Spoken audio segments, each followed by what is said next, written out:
What's up, everybody? It's 2025. It's the new year, and we want to talk about the current state of the music business, what's going on, how you should be able to navigate it. It's the Arkatech Beatz Music Business Podcast. Let's go.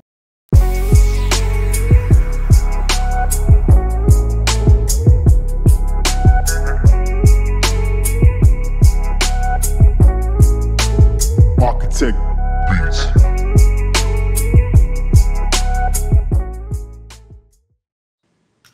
What's up, everybody? What's up, everybody? It's the Arkatech Beatz Music Business Podcast. We are your hosts, platinum producers, Arkatech Beatz. I am Juggernaut. I am Mike Trauma D. And every week we get together to talk about everything that's happening in the music business so that people can learn how to navigate this crazy music industry. And yo, we just want to go through stuff right now going on. It's 2025. It's a new year. This is the first episode of the year. Mike, 2024 was a crazy year. 2025 is supposed to be a better year. We want to go through all the crazy things that's been happening right now and what's going on in the music industry. But before we get started, we'll do some housekeeping. If it's your first time here, just please make sure that you're like, commenting, and subscribing to the channel. And also, all of our episodes are sponsored by our ebooks to learn in the music business. Make sure you check those out at arkatechbeatz.com. And the links will be in the description. Mike, new year. Mm-hmm. It's new year. Yeah, Happy New Year, my brother. It's a new year. It's just Happy New Year with that, right?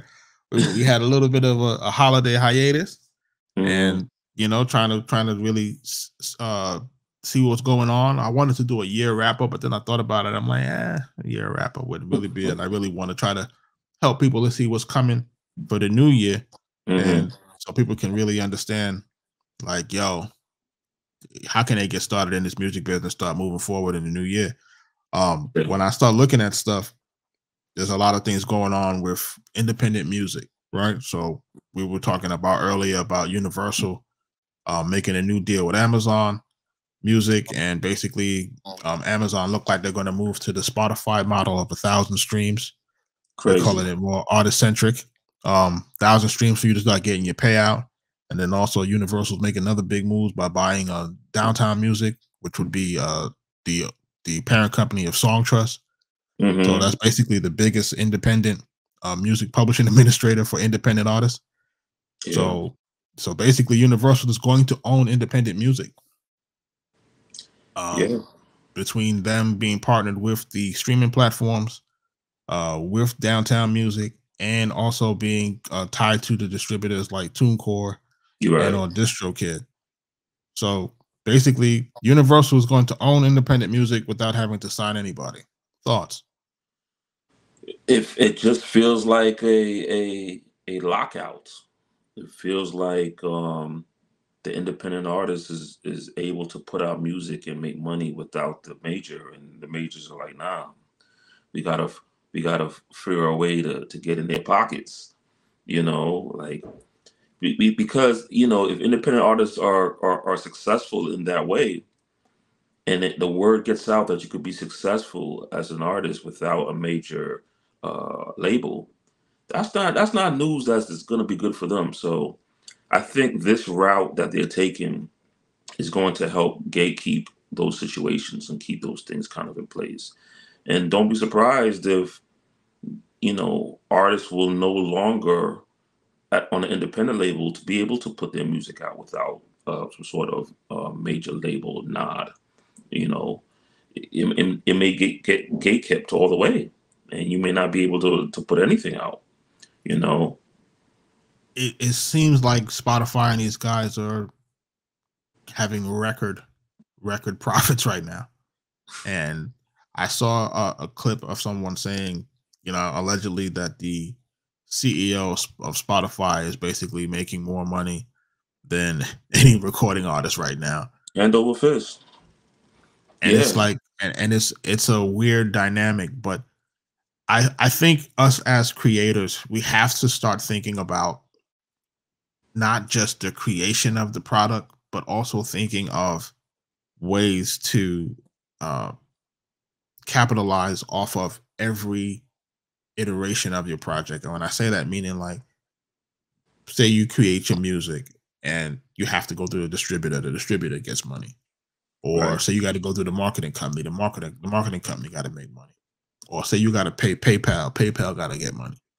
And I think us as creators, we have to find a way to own the entire chain, right? Like being able to get in the middle of from point A everything, all the way, right? Like all the way.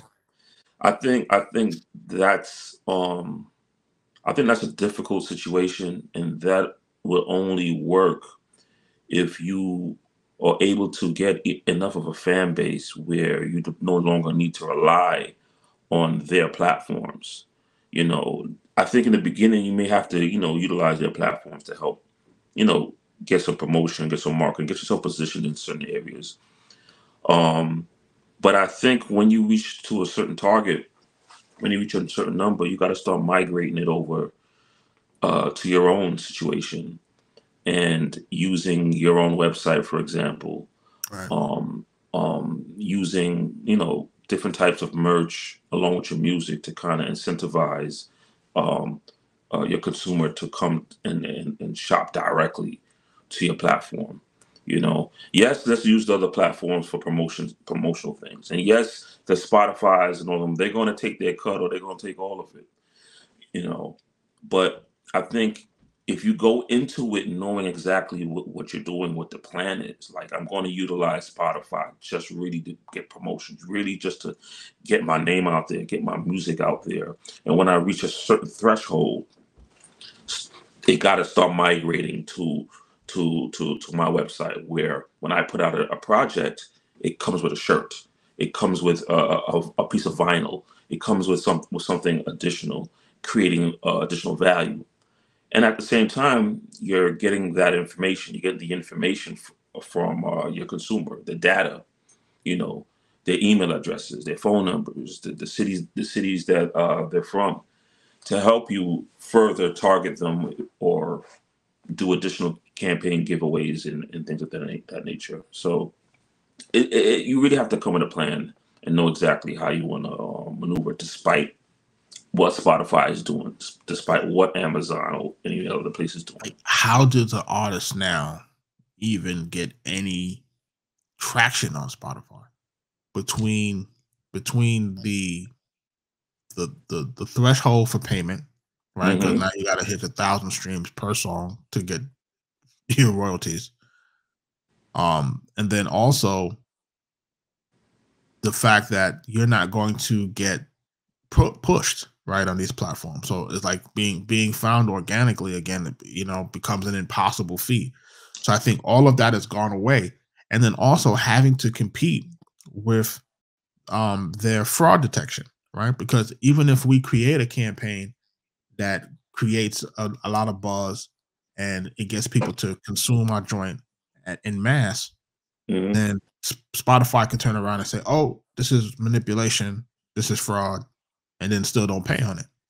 Well, I think what I would say is, if you're an independent artist, that you're not looking to Spotify to get paid.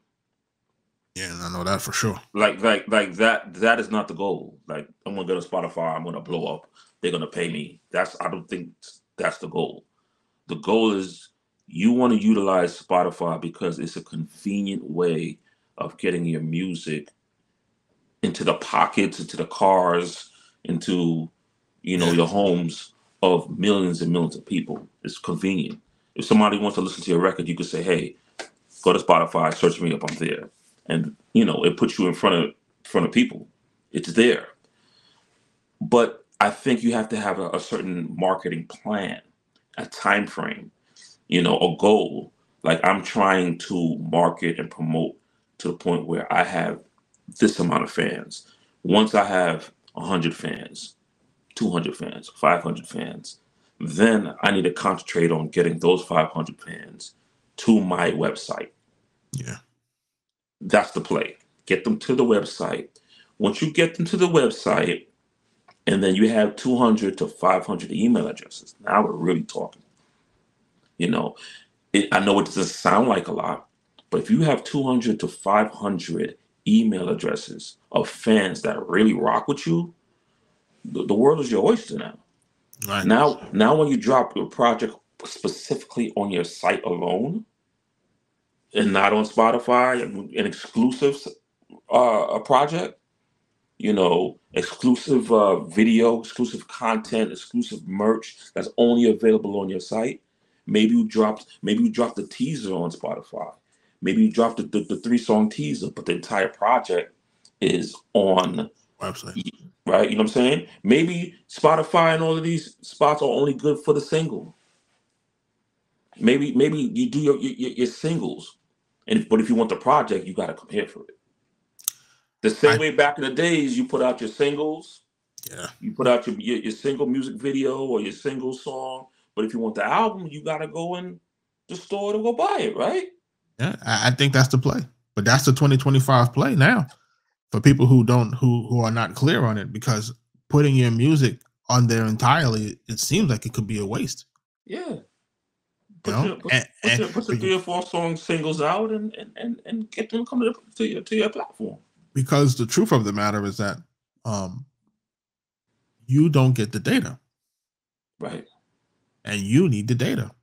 And what people are not understanding is that in order for us to go out here and really make money, which is advertising dollars, you need advertising data, right? So if my email list has X amount of people on it, I can always take that and say, hey, I have an email list of X amount of people, and if you're if you have a product that you want to get in front of these people, it's going to cost you this much. And this is the play.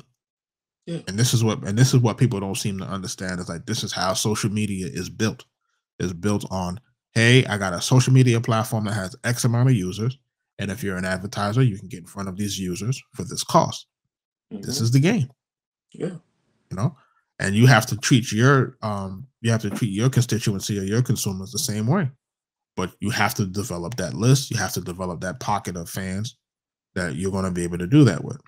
So I agree with that. That's going to be the 2025 play for all of those people who are watching, that you have to find a way to get people to your website, and have to find a way to make sure that we can collect their user data. Like, that's point blank, period. Because, Jug, like, we're all fighting about the unfair royalty system. And to be honest with you, that's going to be a tough fight, because this is their platform. Yep. And there's so many things that's going on behind the scenes that you're not privy to, that none of us are privy to. There's certain deals, there's handshakes, there's people in different positions that, buying each other out, good luck. Bottom line, this is their platform. And when you sign up to use these platforms, those terms and those service agreements that you kind of quickly go past just to get on the platforms, there's a lot of shit in there. Yeah. There's a lot of things in there that kind of you give up, certain rights, because you're using their platform.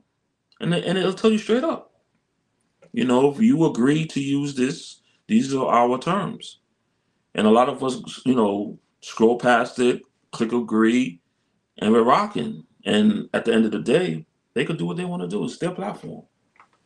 You know what else I've noticed, that when you say that it's their platform and the things that they can do, and it's kind of like we're really watching Grand Theft Auto, right? We're watching like grand larceny in the music business happen in real time. Yeah. Right. And I want people to understand that 1,000 stream threshold. Say that quickly 3 times. It's really high-tech robbery. That's all it is, straight up. Because if we want to be honest about it, let's not act as if those streams between 1 and 999 are not part of the advertising situation. Those things get ads run on those things. Those things are used to collect customer data and used to sell products, but you don't get anything for that. Right. Now some people would say that YouTube has something similar before you can become a YouTube partner. Excuse me. But when you finally become a YouTube partner, you're not based on that type of royalty structure. You're based off of those CPMs, and that's a higher payout than you would ever get paid through those little royalties that you may get from Spotify. So I think that they're not really the same, and they shouldn't be treated the same because you're not sharing any advertiser revenue. You're only still getting a royalty for your content. Right. Also, so if I was to tell artists for 2025, you have to focus very, very heavily on the social media websites that are going to pay you for your content. And that's going to be the YouTube, Facebook. I know people may not like to say that they're using Facebook, but Facebook right now is having a remodel of their bonuses and content partnership programs. And I think the monetization programs for Facebook right now are becoming very robust. I think people are not realizing that. Remember, Instagram still doesn't pay you to anything. So I would really spend less time there. And then also TikTok. I know people think TikTok is going to get banned, but Trump is not letting that get banned because it brings in too much revenue into the country in terms of jobs and businesses. So anything that does that helps the GDP, he's not going to allow that to disappear. So at the end of the day, artists need to start using those platforms while they're still free. Because I do believe that eventually social media will no longer be free. And I think we see that now as far as the premium for like Twitter and some of the premiums for Meta. And I think that you're going to see more and more of that if you want more reach, you're going to have to pay for it. Right. So the days of having free social media to get rich, I think those days are really getting over. So, but then the kicker is, and this is something that always bothers me when it comes to paying these platforms to advertise for you. You really don't know what's going on behind the scenes. Again, you don't know. You pay for advertising, you pay for reach, you pay for boosting or whatever, and you don't know what they're working with. You don't know. They talk about all of these bots and you can't use bots, but they maybe still be using bots themselves. I think there are so many botted profiles. Yeah. I think there are profiles that are totally AI generated at this point. Like prior to everybody knowing what ChatGPT and AI was, I always was saying that I felt that these were always fake profiles generated, to make it seem as if you had engagement or make it seem like you were getting followers. But when it came time for you to sell products, you couldn't get any conversion because they weren't real people. Right.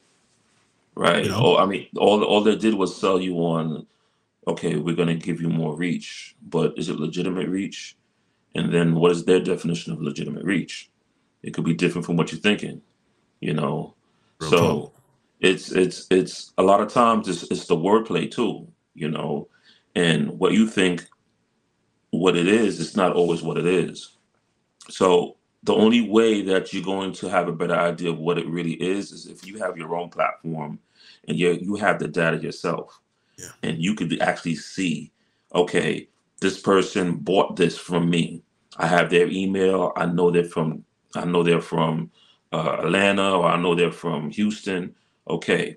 And then when you have the amount of sales you have and the amount of data you have, and you say, okay, out of my 500 fans, I have 100 of them that's located in Houston. That's major information. So now you know that, okay, I need to go to Houston and do a show, a pop-up show, and sell merch. And then I need to alert these individuals and give them some sort of discount or give them some access or give them something special because they've supported, they purchased, and have that relationship. You don't have those relationships now when you're dealing with just Spotify or you're just dealing with just uploading it to YouTube or whatever. You don't get that information per se, and the information you do get is based off of what the third party is giving you. So You know, And take that information as you will. You don't even know if that information is real, or the you know the you know any of the information is real, from age to sex to anything. You don't know. You don't know what the third person party is giving you is legit. How are we gonna know? Like, how do you follow that up? it's definitely something that people have to think about, because you're in a situation where you're going to need money to promote, Right. and you're going to need this information from these customers to promote. You're not going to know where to promote, how to do it. So it's like we've really been moving at a disadvantage, and I think what has to happen in 2025 is that, musicians have to start to realize that, hey, um, not only are you going to be content creators, but you're also going to have to become e-commerce. Um, It's you not know, easy. it's not Not easy, easy. So this is not a situation where you can just do music and just do music. It's like, it's not that anymore. Um, a lot of people are singing the songs that you and I have been singing for 2 years. Is that, hey, you got to have tangible goods now. Yeah. You got to have tangible products. You got to be able to sell. You use your music to sell products. Like how music was always used to sell technology, or you Hmm. sell CDs or tapes. You got it, or record Yeah, players or you had whatever. something physical that you could take home, and Yeah, whether it's a CD with a little booklet in it that you could read through, a little comic or whatever, and has credits or a poster or something that you don't really have. You don't really have that anymore. Like, and I think also, um, that is why music has lost so much as far as value amongst consumers. Like that it's so accessible. That's number one, and you listen to it, and then that's it. I mean, despite the content stuff, that's a whole nother chapter. The content, and the actual music and the sound, but the experience isn't there anymore. And I think for this year, we gotta bring the experience back. We gotta make it feel special again. Not just create music, but create an experience, whether you're getting more for your buck. I think we've taken for granted, man, like how important having physical media was. You know, I think we had gotten to the point where we thought, like, okay, storing all of these CDs or records started to become a chore or a task, but at least you owned the music. Like, I own it. Like, I don't, if my Spotify subscription is done, like, how do I access my music? Like, that's the thing. How do I access my playlist? Like, like Kind of I have, crazy. yeah, like I don't own any music anymore. Like, when you think about it like that, like, what happened? Like, So you don't have tangible media anymore to say you own music. I have that album, or I have that. you kind of That you're locked in and almost kind of in a slave like manner. You have to pay a subscription.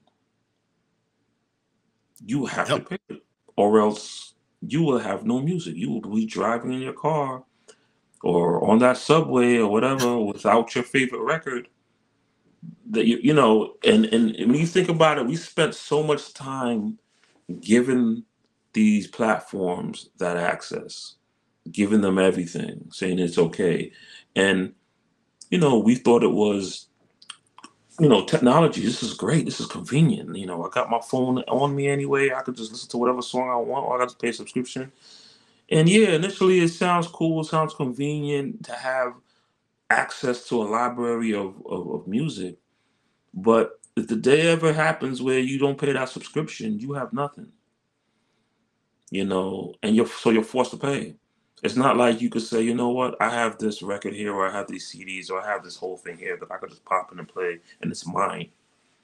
And I could go and I could trade with someone, say, hey, you got the new song, so let's trade, let's listen. And then come back to the table and say, you heard it? How does it sound? Blah, blah, blah. And then those conversations are not even had anymore either. It's crazy, bro. It's like when we think about it now, it's like, yeah, you don't get anything for you don't get any music anymore. You don't own it anymore. You don't own it, you don't have nothing tangible, and you lose out on the experience. And I think that further cheapens music, further cheapens the value of music when you have nothing to show for it. So when we talk about that, And as we move into 2025 and we talk about that to independent artists and musicians and say, okay, they have to find ways to bring that back and more. Right. So we have to bring that back and more, because the more that you can give to your consumers, the more that you can continue to have, deeper connections with your fans and have recurring, sales or so forth and so on.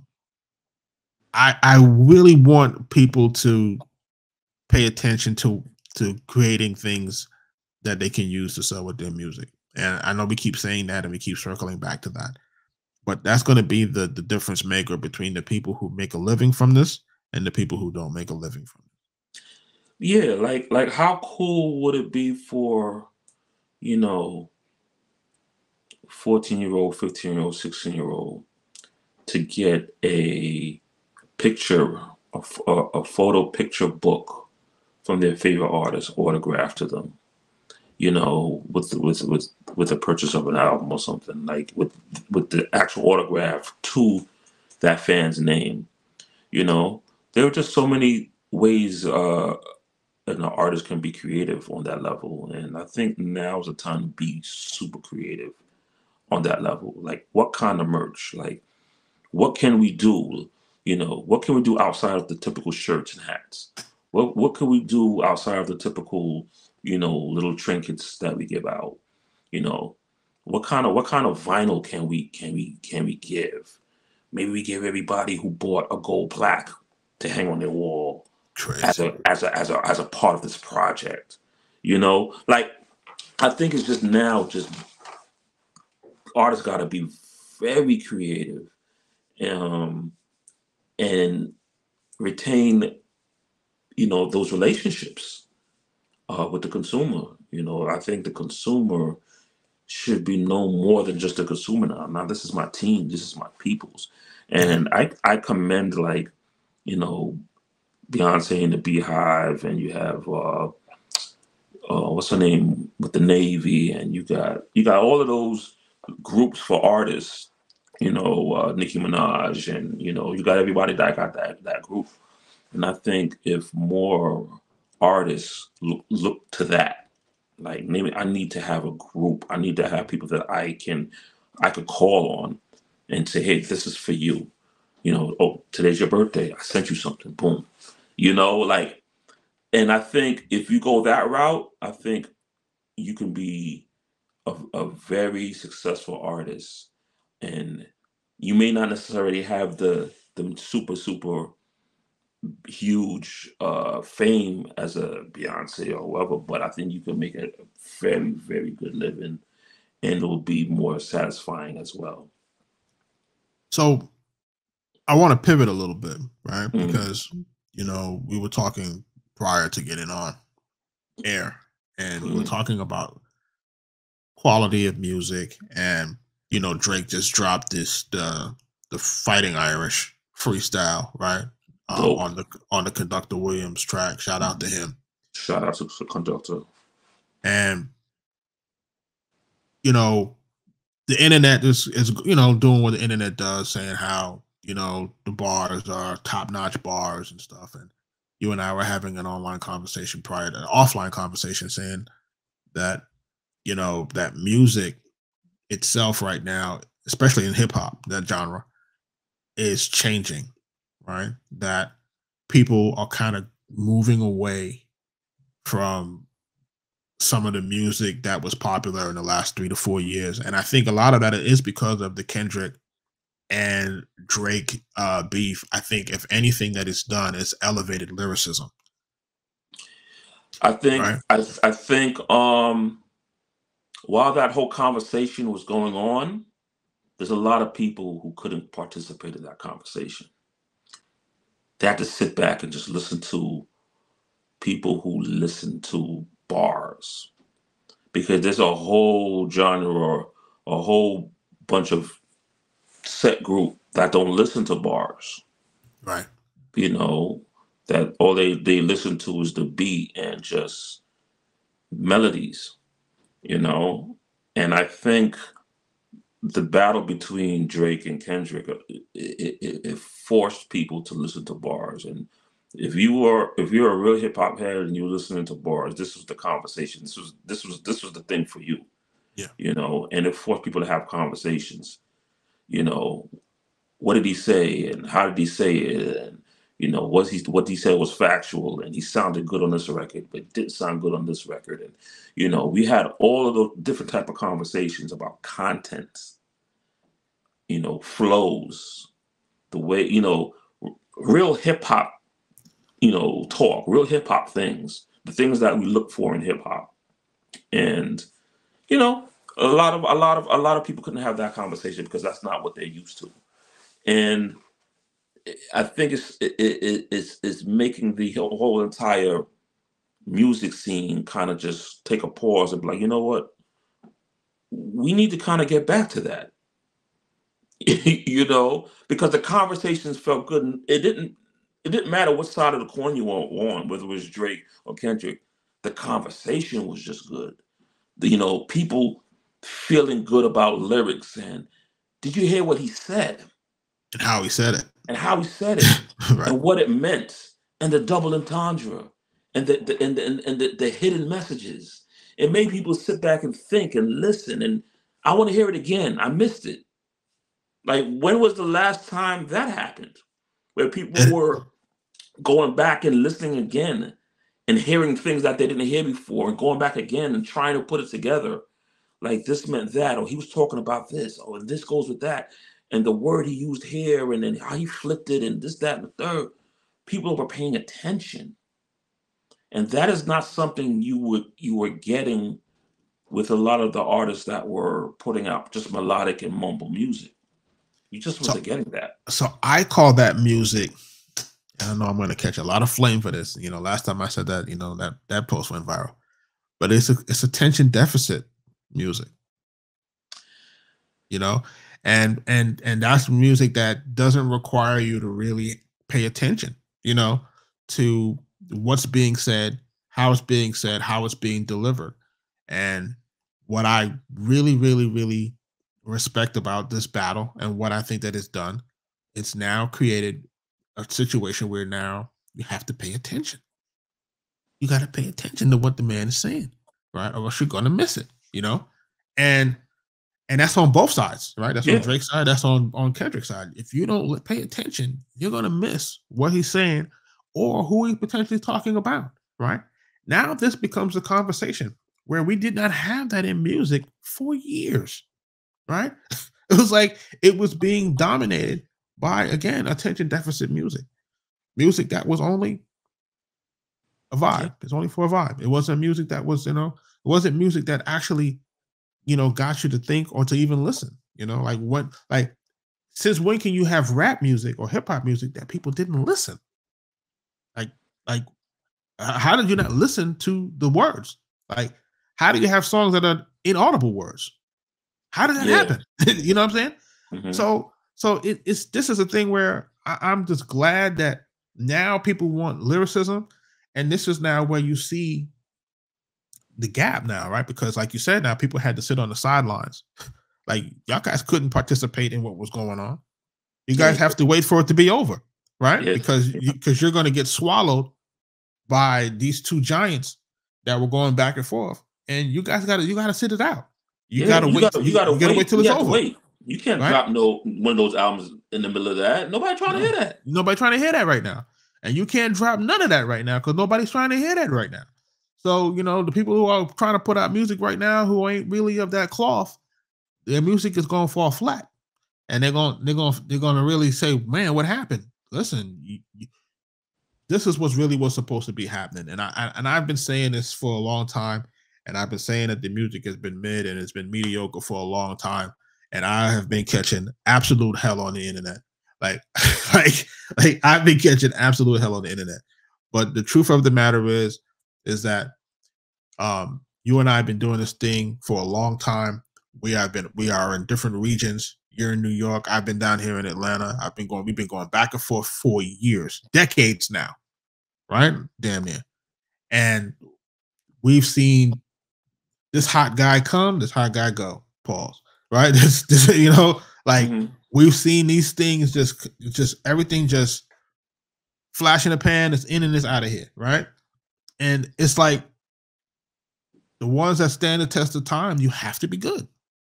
And that's really the bottom line. And if you're not that good, then, you know, when we look back at your legacy and we look back at your music and we be like, man, we can't play that now. Yeah. That song can't get played 10 years from now. Like, we're not listening to that. Like, that doesn't fit in any format. That doesn't fit anywhere where we can play that. Yeah. I mean, down the line, are you going to be 50 years old playing Shorty Red? Homegirl? Sexy Red. Sexy Red. Sexy Red. Like, you may or may not. You know what I'm saying? Depends on what it meant to you in the moment. But I know that the songs that, you know, that we came up on, they still playing. You know? But you know what, Jug? Also, it's like, can we at least get music that's audible?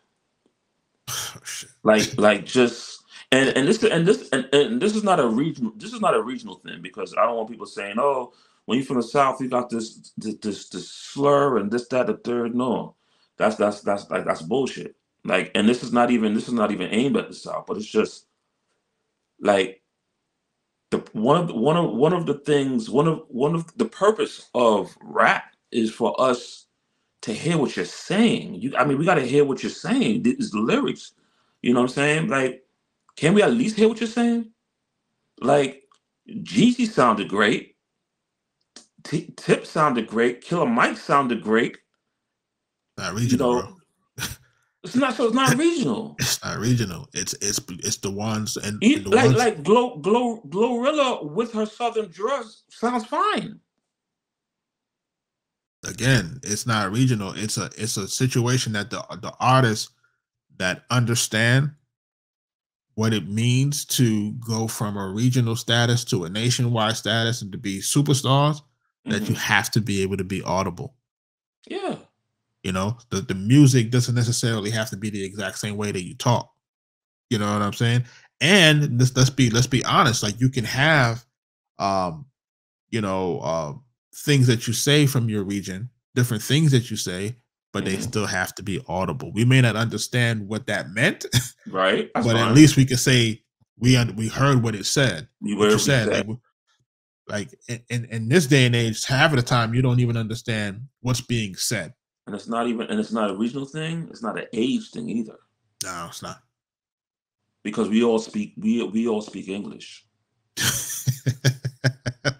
Sometimes. You know what I'm saying? Sometimes, man. It's not, you know, like it don't matter if you're 16 years old, you still should be able to put together a sentence. Right? I agree with that. Like to just say, just to do sounds and mumbles through a verse is just like, come on, like.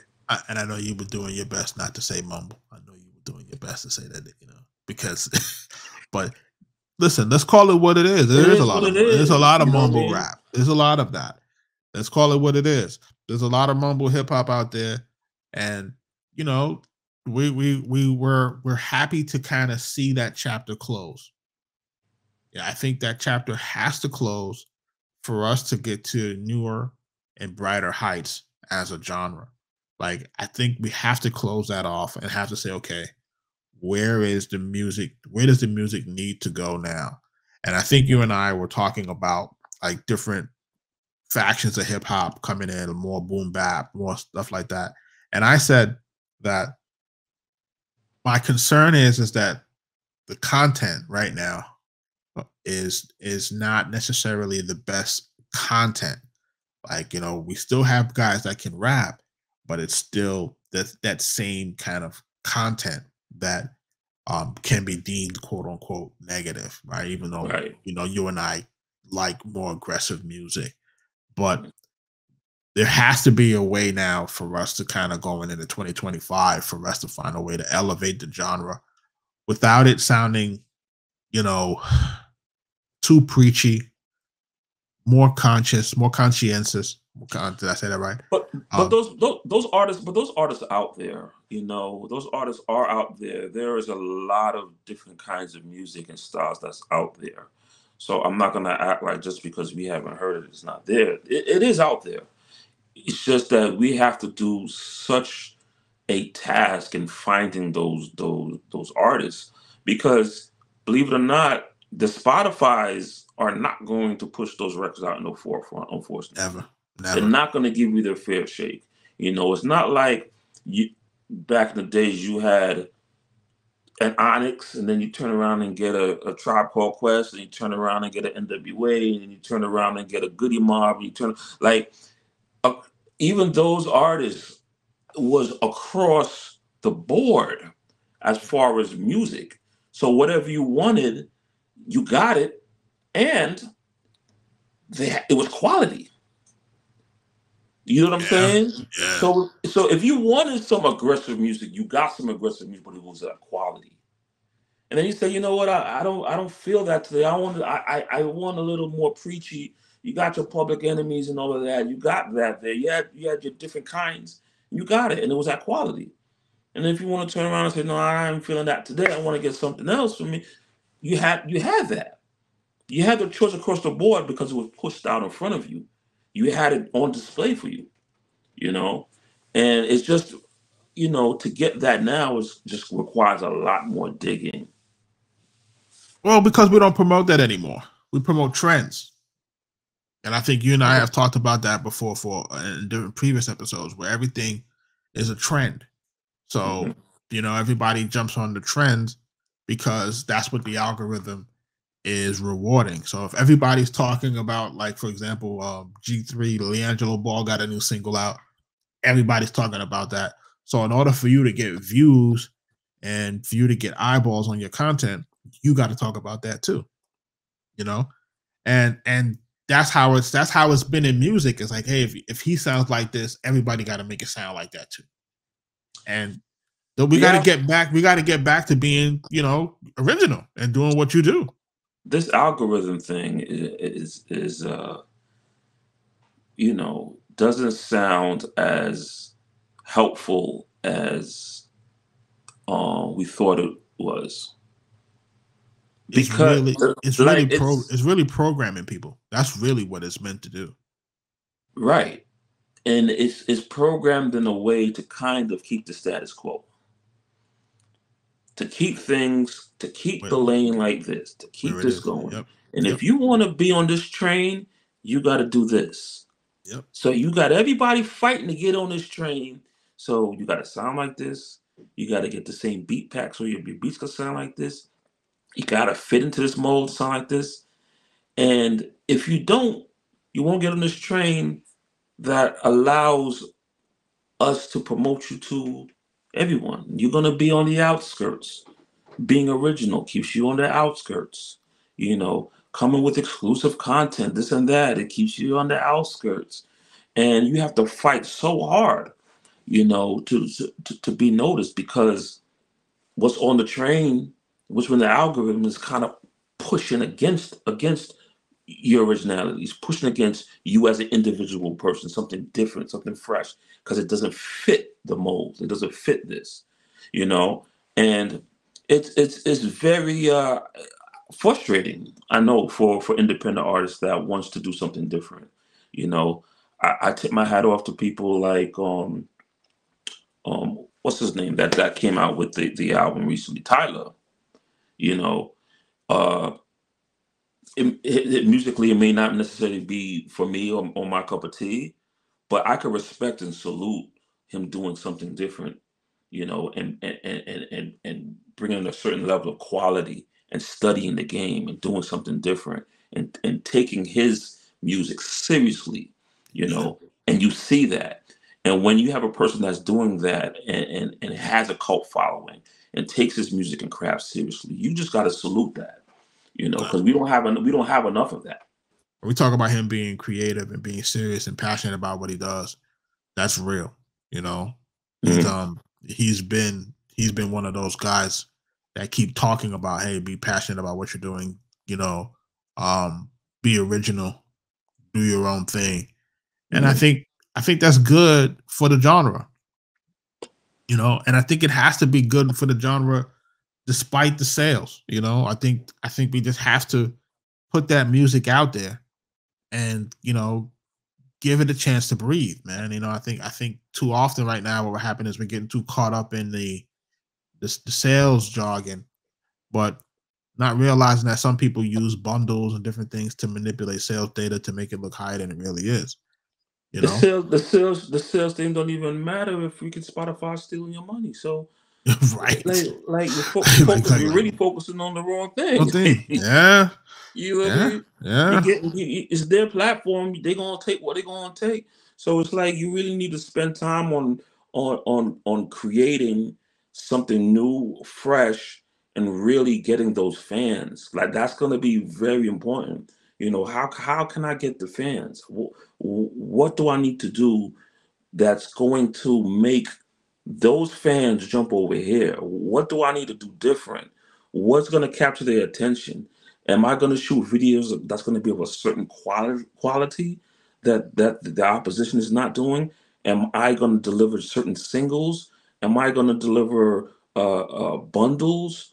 Am I going to come to your home and meet you personally and shake your hand if you buy my like? What is it that I'm going to do that's going to make me stand up against the algorithm? Because that's what you're fighting against, and it's going to take some real creative minds to really pull some things off. And if in 2025, if you're able to do that, you're going to be here for a very long time. I totally agree with that. I think when we look at what's happening, this is the beginning of the year. I think a lot of people are going to find out that what used to work no longer works. You know, and Yeah. we have to do something different now. And now is the time, you know. Some people will feel that it's the worst time for independent artists. I think it's probably the best time, you know, because now you have to really exercise your control. And Yeah. you got control. Go, you know, you gotta go out here and go make something happen, you know. So, you know, in a greater sense, we're encouraging artists to make sure that they're setting up their business, making sure that they're taking care of their content, making sure that they're on a content schedule, making sure that they're creating products to sell, and Mhm. then using their music to promote said products, and then using these platforms the way that they use you. You know, don't give them all of your music. Yeah. Like, you know what I'm saying? Like, just don't do it. Like, create different ways for people to get your music so that you can get customer data. And Yeah. we've I think, been saying that yo, from day one. I think that's key right there, Jug. I really think that's key. I think don't cheapen yourself out. If I have to say anything, Yeah, don't cheapen yourself out by giving a platform that you don't own everything. it's real. Like you cheapen yourself out. You pimping yourself out, really, to be honest with Right, you. right, Like don't give them everything to the point where you have nothing left. You're already not getting paid for it. right. If You anything, know? it's supposed to be a lead magnet, meaning it's supposed to be used to lead them to something else Yeah. to get everything somewhere else. Like get, you know, you introduce a part of it on on these platforms, and then if you want Hmm. everything, you got to come home to me and get everything from my website. You have Treat to use it in that fashion. You have to create that kind of treat dynamic. treat Spotify, treat all of them like they are just a radio or MTV or Video Music Box or any video radio. Treat them like that. Like you only going to give them the singles, or you only going to give them maybe the EP. And if once you collect a certain amount of fans and they like your material, they know that if you want the full length project with all of the videos and all of that, they got to come to the website and get it.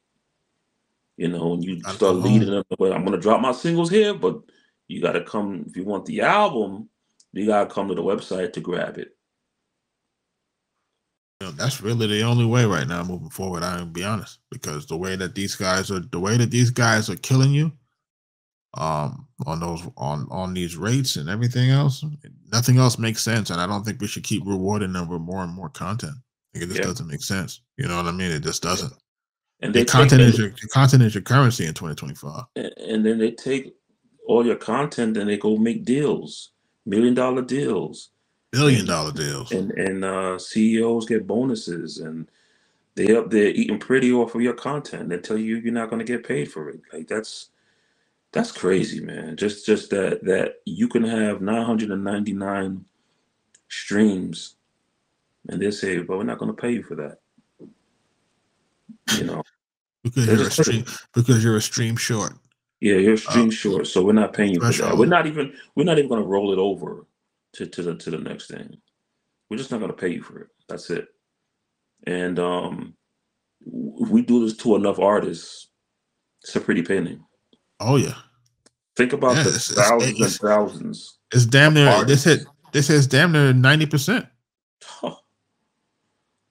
Oh my goodness. Yeah, but they're trying to, but the game that they're trying to run is they're trying to make it seem like it's supposed to combat streaming fraud and people who are creating fake artists and, you know, using the system. But I don't think it's that, man. I think what happens is, and think about it, that 999 stream royalty that doesn't get collected by the artist, it goes into black box.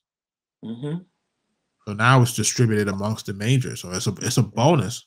Yep. It's basically bonus revenue that the majors didn't pay for. Yep. And they could do it that bonus as they see fit. You know, they say they sprinkle it amongst the top artists, but it could also go into the CEO's pockets as well. I mean, it's a bonus. Yeah. You know, extra money. So do with that as you may. Oh, so it's the Arkatech Beatz Music Business Podcast. Just make sure that you're checking us out on everything at Arkatech Beatz, at arkatechbeats.com. Make sure that you're following that. Any parting thoughts? I know we had talked about the Drake freestyle, you know, I like a little bit. I like it. I like it too. I like it too. You know, people are making it seem as if, oh, it's like all of a sudden he can rap. No, he can rap. Yeah, this is a lot of stuff. Rap. You know, the people who are admitting it's dope are saying it's dope, but it's too late, or, you know, get past it, move on, whatever. But parting words, you know, I would just, you know, reiterate what we've been saying, which is, you know, get the relationships with your consumers, your fans. And in order to do that, you know, you need to have a home page that your fans could come check out your stuff.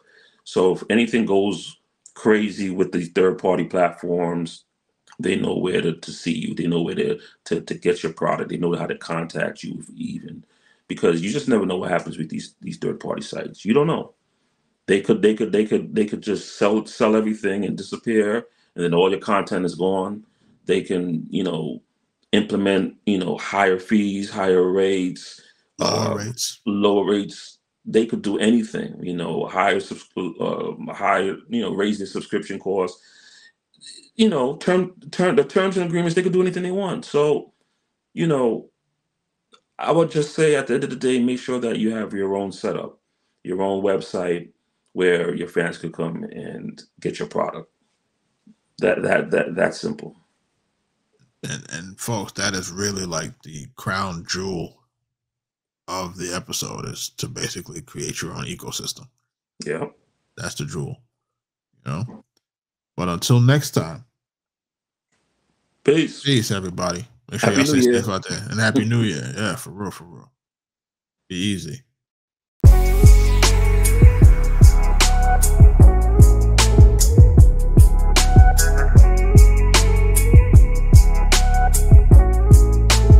Arkatech.